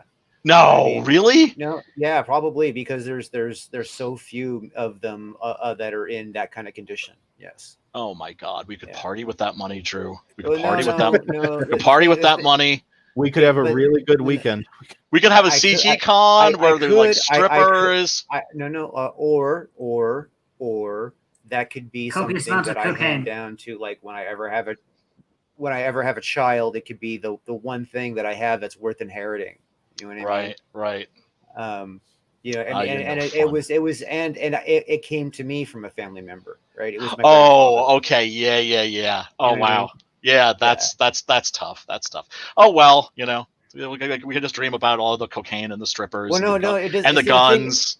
But it would take so long to get that kind of money and the auction, and then you know what I mean. There's if you guys have ever dealt with like selling a collectible that is like really valuable, you know what I mean. It is not an easy task. It's actually more expensive. You actually have to spend a lot of money up front to make the money on the back end. And the truth of the matter is I don't have it. I hear that. Yeah. You know what I mean? So so if I was to sell it, I would have to make a deal with like some kind of historian, you know what I mean, who had the money up front, you know what I mean, And the then clout, basically- the reputation. right, and Yeah. then so basically I'd probably end up giving away fucking 50%, you know what I mean, to do that. So there's Sure. like in my current financial position, there's no way I could successfully profit off of that, you know what I mean, without taking a big hit, without giving a lot of it up. But at the same time, you know what I mean, it's something that I would like, you know, to be able to pass on. You know what I mean? And it's one of those things that has been in the family. My grandfather's father got it when he Oh, was wow. when he was like in his 20s, maybe in his like late teens. Like I actually was, you know, he died way before I was born, but I mean the book was actually acquired in like very early 1900s, like right around when my grandfather was born or before, or like, you know what I mean. So the book right now, the book is easily 125 years old, probably. You know what I mean? Damn. I've seen Wow. I've seen old pulps, and my goodness, those are just like dissolving in Right, the yeah. bags, No, because the paper, of course, was this just designed to be like read and thrown out. yes, this is vacuum packed. It's been vacuum packed for a long time. So it's like Wow. yeah, and in fact, there's a um, like if like when I opened it, I like actually knew that I had to vacuum seal it again afterwards. You know what I mean? Yeah, But I had to open it and look at it. You know what I mean? I had to. yeah. There's just no way. Yeah. You know. Yep. Because when I mean, there was I was supposed to inherit a piano, a guitar, and this book from my grandfather. I didn't know about the book. Okay. Wow. You know what I mean? Yeah, The book was handed to me, and because I didn't get the guitar and I didn't get the piano, you know what I Oh, mean, but I got the book. You know what I mean? And it was just amazing. It was just amazing.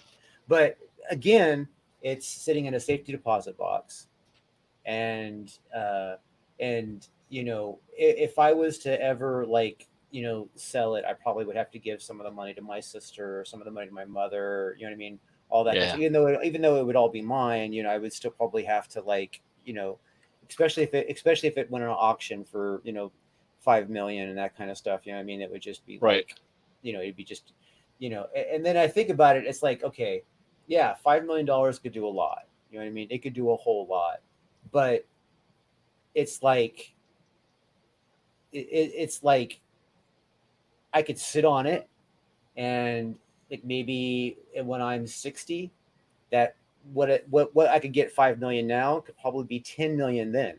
Especially think about the economy now; it's shit. You know what I mean? Sure. Yeah, sure. You know what man. I mean? So it's like, you know, it. It's not a good time to like sell stuff. Well, yeah, it's not. And the thing is like I have 2 classic cars and a motorcycle that I could sell first if I had to sell stuff. You know what I mean? Right. So Right. it's, you know, it's just, it's like one of those things that, you know, like I know is really, really, really, really, really valuable, and I know would cost an arm and a leg to get the value that I wanted out of it. Right. But then at the same time, it's like even the thought of selling it feels like sacrilege. You know what I mean? Right. Yeah. So, Yeah. you know, I mean, it's like one of those things that I know that like for instance, if I told my business partner that I had it, you know, he'll never watch this, so it's okay. If I told my business partner I had it, he would never shut up. He would never shut up about selling it. He would even say, "Oh, I'll come up with the money so we can get the lawyer and blah blah blah." He would totally just always be trying to get me to sell it. You know what I mean? Right. Right. And Well, yeah, you need to keep that on the down low then. yeah. Well, like, you know, there's like what, 5 people watching this. We'll probably get maybe 100 people watching in the fucking next decade. So Hey, yeah, there could be snitches watching though. You never know. well, it's not like it's something that that you know that I can, like, you know, easily turn into money. So it's you know, it's Right. not like Right. yeah. So it's not like even the IRS cares. Yeah. So just remember, Right. people who are watching, snitches get stitches. That's all I'm saying. Snitches are bitches that get stitches. There you go. All right. Oh, So we man. left off. I'll probably have to edit all that out later now. Yeah. Yeah, and seriously, to our glorious creators, Justin, Mike, who are here today, forgive us for our digressions. We do this all the time. It's just part of the process. Yeah, no, I'm just into the conversation, man. It's all good. Okay. No, I was excited to talk about the fact that I actually held and read, an actual dime store, and then obviously I probably should have, like, now that I think about it in retrospect, I probably should have, like, held off and including the rest of the information. But this is me trusting my friends with data. You know what I mean? Like, watch, I'm gonna, like, get a call from the IRS tomorrow. Right. Oh, and let me just say real quick. Them back taxes. You got some money.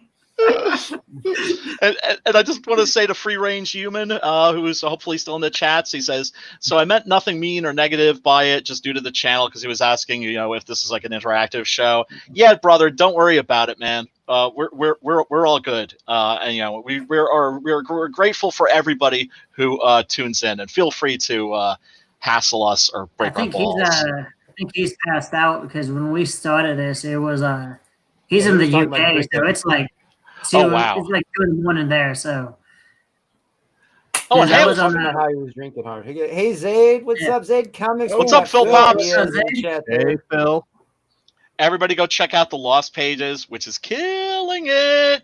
Yeah. And rightfully so. It looks like an amazing, amazing series. Can't wait. Not talking about the Lost Pages. Look at Sim is showing off his. Yeah, boy. Here's Vane. The Demon Slayer from Hell, right? So Hell this yeah. is me teasing you the first page of the new 4-page short story for Tales of the Nightverse. That's all I have left to do, and the book is fully drawn in ink. And I've refurnished and found everything's good now. Everything's gonna be ready to go to print. But here's what it looks like. Beautiful. You have that scene there.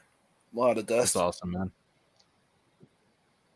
Oh yeah, and Simon went through and pointed out all the Easter eggs. That's in one of those panels, in this galactic junkyard. We should finish his tours. I fucking digressed way off on that. Yes, I know. It's all good. So we got the book and the prequel for $30, and the prequel mini we've talked about that. So we got the support the troops. Which company are you going to be using for your support the troops? Yeah, so 2 copies go to you, 3 copies go to the U.S. military via Operation Paperback. Okay, Operation Paperback. If this is adult in content, don't they usually have issues? Because I was going to send them copies of Captain Love, and I pulled back because they were talking about the content that you can send through that. Ooh, yeah, they didn't get into any of that with me when I did Samurai. It's on their website. I don't know how adult was Samurai. Not very. I mean, well, there was some cursing and there was a slight adult situation, but nothing heavy. Was there nudity? But in this case, yeah, I should probably reach out to them. Yeah, you should probably make sure, because I knew that Captain Love with the nudity and stuff would have broken the rules. So sure. And then drawn into the book, you got 2 out of 4 taken on that. Yeah, you can either be a random passerby, just a member of the community, or you can get taken out in a grisly, horrible fashion by the Grey Devil. Can I get my face shot off? No, well, that's already been done. So yeah. Can I just ask one question? The thing for the troops, they don't send playboys or stuff like that to their troops. Nope. We're prudes. We're prudes. Not through those. Not through those companies. No, sex bad. You tell me that all the movies from the 80s and the 90s liked me? Oh, absolutely.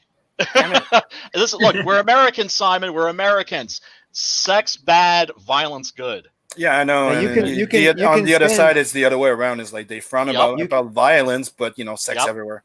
Yep. You can send a care package to a soldier with Playboys and shit in it, but you can't send it through those companies. You know what I mean? Sure. I'm so happy I'm stuck in between. Right.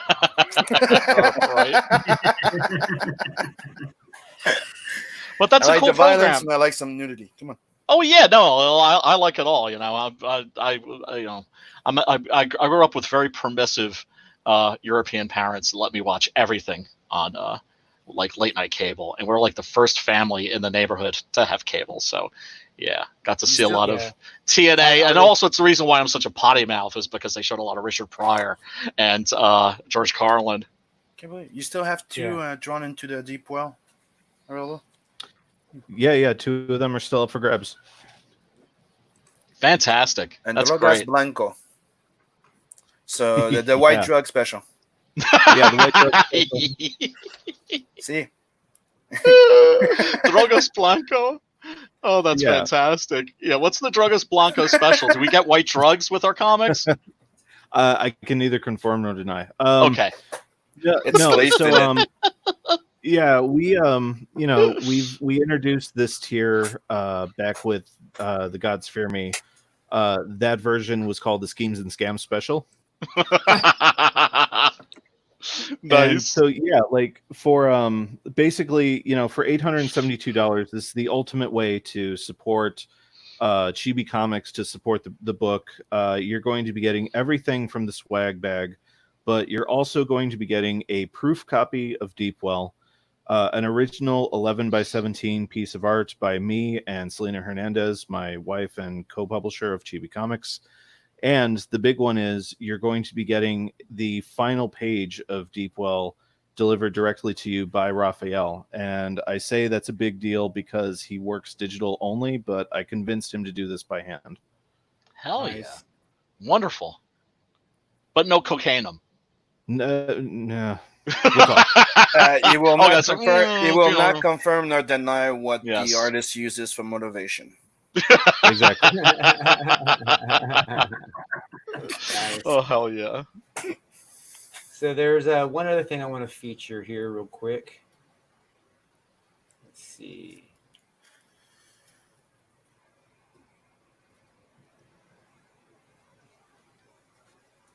Can we see that?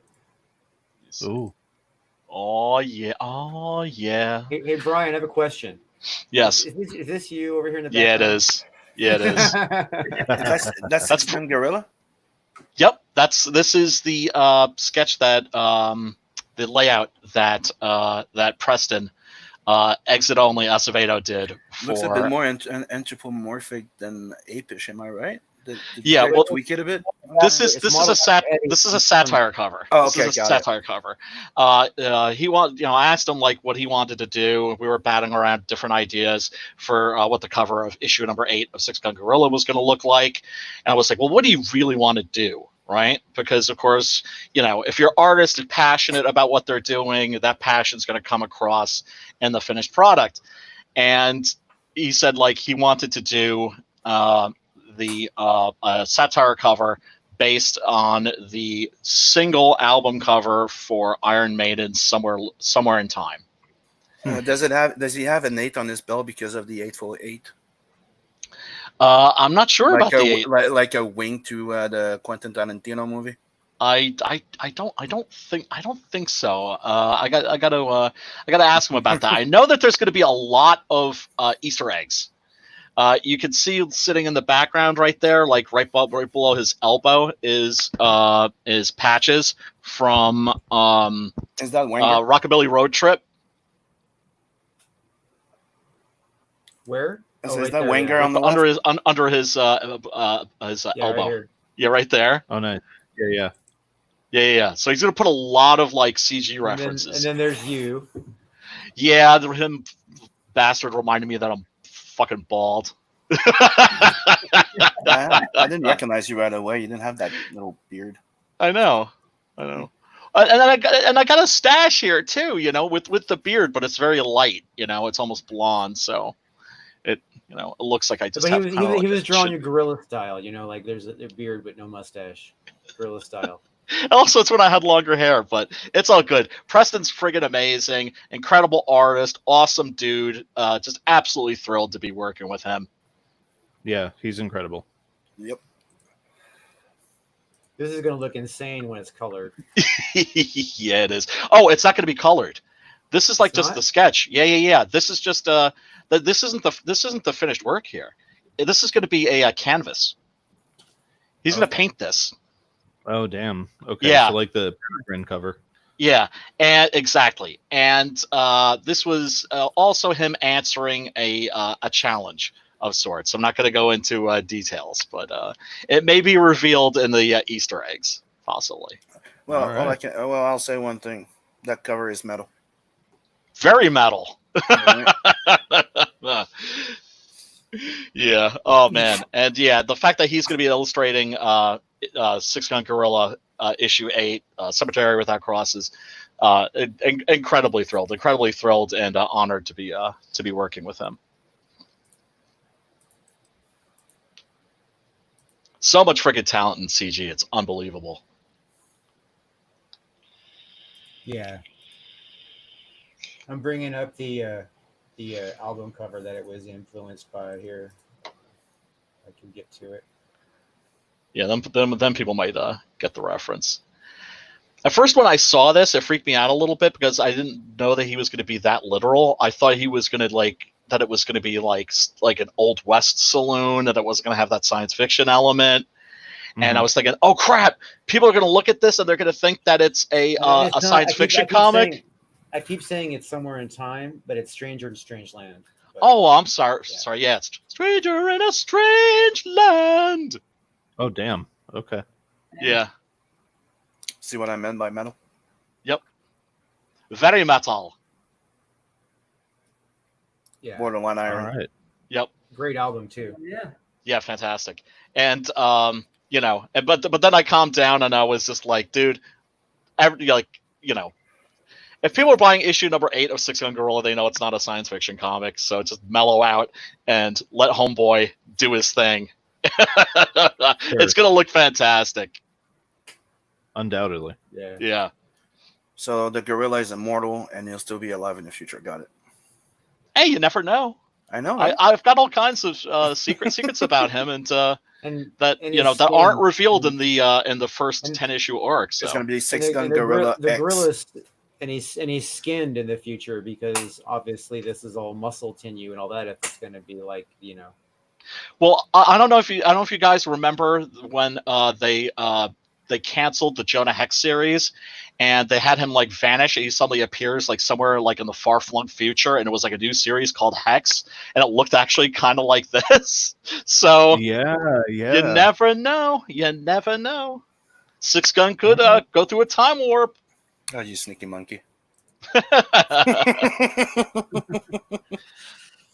Although, of course, what I really want to do is Six Gun Gorilla versus Tarzan and Pellucidar, but I doubt that'll ever happen, but we'll see.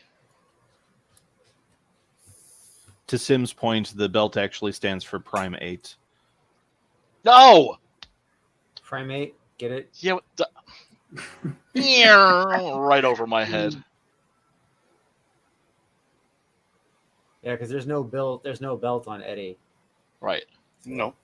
That's what I mean. I thought of the Hateful Eight, the Quentin Tarantino Western. Yeah. Well, he knows I don't like Tarantino, so. Yeah, that's probably why you would have done it. Exactly. Preston. Just a little FU to me. Oh man. Yep. Yeah, love that dude, and yeah, that's gonna be killer. Can't wait. Yeah, it's gonna be cool. Looking forward to seeing that thing. Yeah, go back on Stitch and Deepwell. Seriously, these are both absolutely fantastic looking books.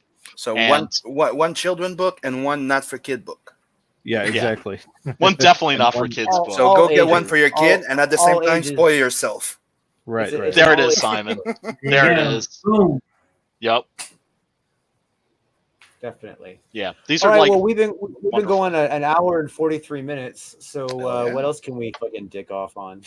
But we could say go back Captain Love and Six Gun Gorilla. And get on the. I haven't played this in a while. We talk Tales from the Nadverse. Yep. Oh, by the way, the print should be here tomorrow or the day after. I got the message on Monday, like on the 6th. Everything's been delayed. Everything was always delayed of a few days, right?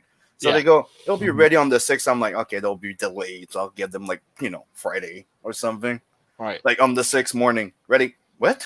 That's the only fucking thing that's on, okay. That's not how you work. You're right. You're like, that's not. Nah. So I you're should gonna start have- shipping on Blood Hunt soon. That is Yeah. awesome news. So I finally- called the place. They're like, "That's 7 boxes. When are you coming pick it up?" I'm like, "How much is it to ship? $25." I'm like, "It's gonna cost me more to just go there and ship it." Yeah, right.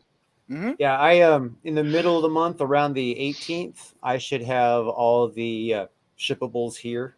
So Nice. roughly 2 weeks, a little bit less than 2 weeks. I should have the chapter 1 and the Vinny variants and the Oh, posters. Mhm. and fantastic. All the pinups blood and hunch. All the blood hunt should be mailed by the end of the month, beginning of August. Then I could launch the Tales from the Nightmares. yeah. Oh hell Every yeah. all of Captain Love stuff will be out in the mail by July. Beautiful. Before the month is over, they should all be mailed out, unless there's Beautiful. some kind of issue. But I already had issues, so hopefully there won't be any new ones. And I'm Oh, still wait. fulfilling on Six Gun Gorilla, number 7, the big gun down. And it's funny because it's just like I'm bagging and boarding and boxing, and I'm just like, oh, this is such a hassle. I'm like, dude, what are you complaining And- about? And it's okay, Drew. Everybody has issues. What's that? Everybody, what? Has issues. Yeah. Yeah, Kazing. I have more than my share though. It's all good. Yeah, it's all good, brother. It's all good. But yeah, folks, seriously, check out Unstitched. It looks absolutely magnificent. Deepwell looks totally badass. These are just man, like I said, so much talent in CG, and man, we got to have like less talent because it's killing my bank account. Back in way too many bucks. Or you just need more in your bank account. There you go. Yeah. There you I gotta go. start robbing liquor stores to back all these books. Yeah. Well, I mean, I would say like sell blood and semen, just don't mix them together. There you go. Yeah. Dodgeball. That's great Yeah. to hear. I got 2 kidneys. You only Right? need one. I only need Yo, one. We do have way too much talent here, and we just keep making the mainstream look awful. they make it so easy, but yeah. Yeah. Yeah, dude, we embarrass the hell out of them, and that's one of the Again. great parts of being part of this community. I always say I go where the cool stuff is, and for 2 years now, like most of my reading budget has just gone to CG projects. Me too. Same here. Same here. Yeah. Yeah. So it's just what's like what's amazing. I've talked to a few of my friends who actually have they do they've worked with some professional publishers. You know what I mean? So they've and when I tell them like the average campaign, like they're like on the low side, they're like you know what I mean? They say, the campaign made 10 grand. They're like, you know what I mean? It's like that's all right. You know what I mean? Yeah. It's okay. They realize that there's some costs involved in that. But then when they hear about ones making 30K, 40K, that's when their eyes light up because they've done the math instantly in their head. They're thinking, okay, that's more than I'm getting in my deposit, in my advance. Because I've been talking, these guys are lucky if they get 15 grand in their advance to share with their illustrator. wow. Yeah. 25 to share is, I guess, like the median. You know what I mean? And that's Well, that's also that's pay for production of the book. You know what I mean? That's So that also pays why they're you as a getting writer and that's also No, why it's they're the getting same their thing. writers off of Twitter and their artists off of Tumblr. Right. They Right. rather than paying people that are good.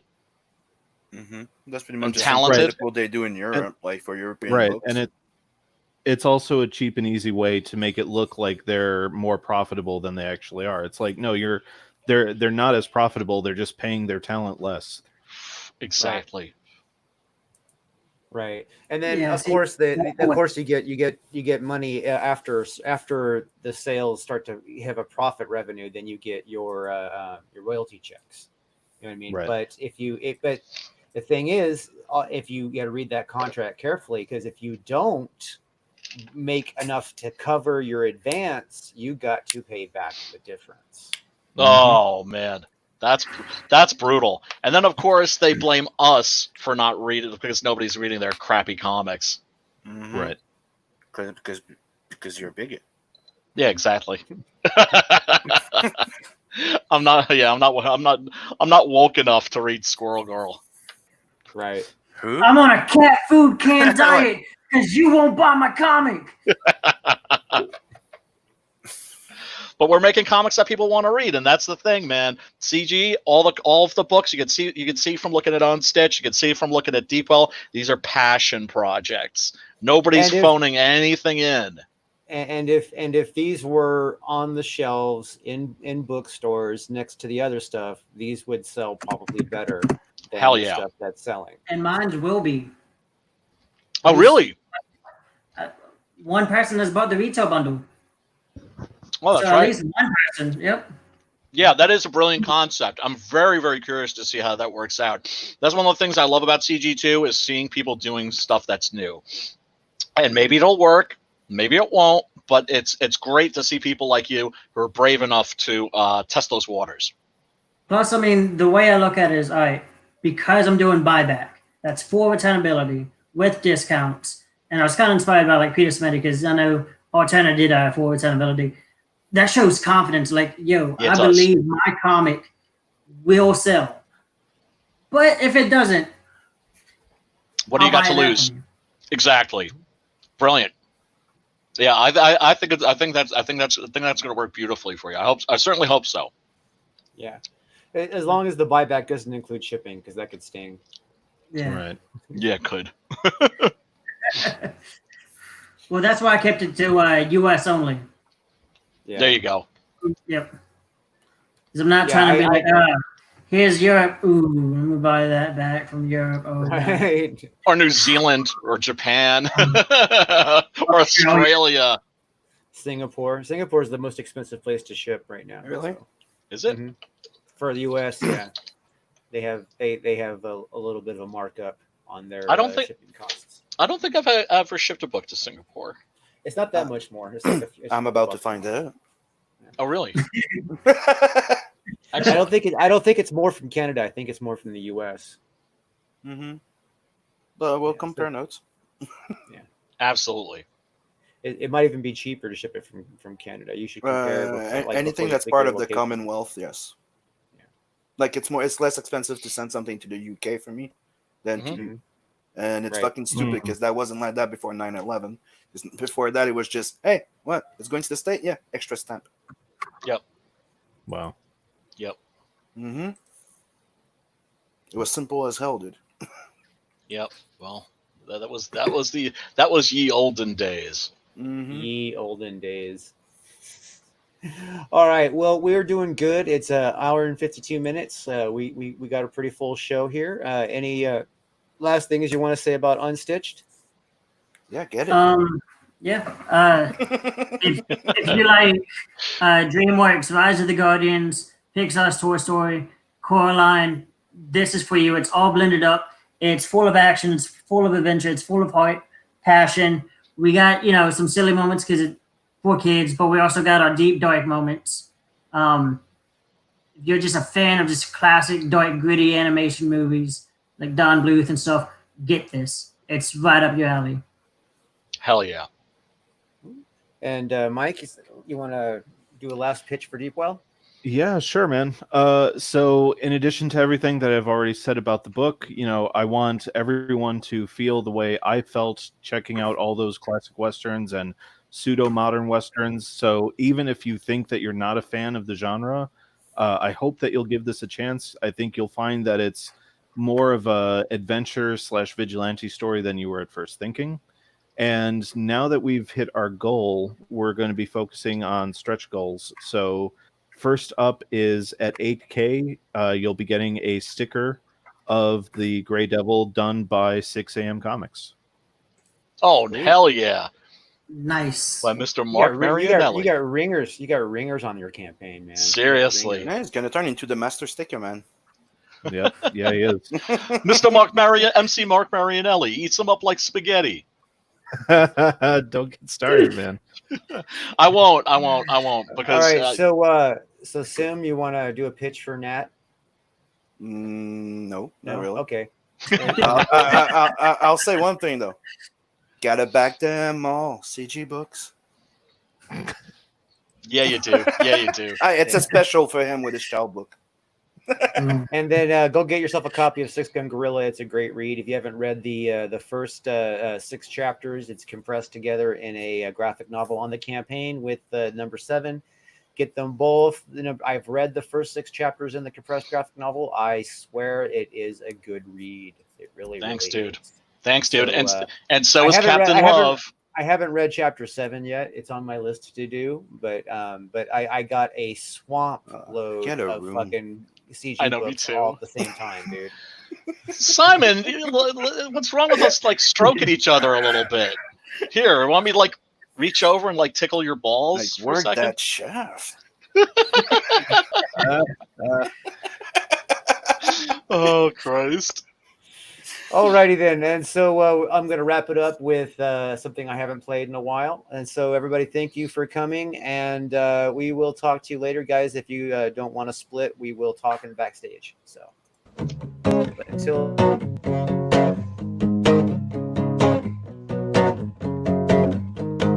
Hi, my name is Drew Ish, and I'm the author of the Captain Love series. Well, I'll tell you all about the second book, Rise of the Pirate King. Yeah, that's a thing. And in this book, you're gonna get everything that you would expect from Captain Love. Yeah, you bet. And I'm blessed enough to be able to use the same creative team. You know what I mean? If you feel like the universe is caving in, you need love to the rescue. And it seems like nothing will be right again. You need love to the rescue. Captain Love to the rescue. All right now.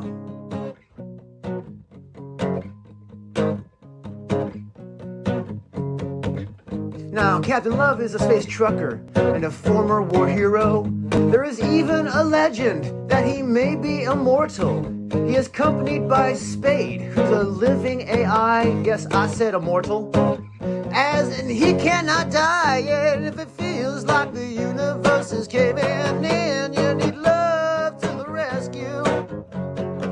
And it seems like nothing will be right again. You need love to the rescue. Yeah, love to the rescue. Captain Love to the rescue. All right now. In this book, you'll get space pirates, sexy girls and science monks. There'll be bar fights, space battles, and a lot of awesome junk. There's nudity and violence and swearing within, so this book is mature. That means it's not made for children. And if it feels like the universe is caving in, there'll be love to the rescue. Yeah, and it seems like nothing will be right again. You need love to the rescue. Captain Love to the rescue. Captain Love to the rescue. Captain Love to the rescue. Thank you so much for your time. Please back Captain Love. The book is going to be awesome. Rise of the Pirate King is just the second in an adventure heading forward for many books. Thank you for your time.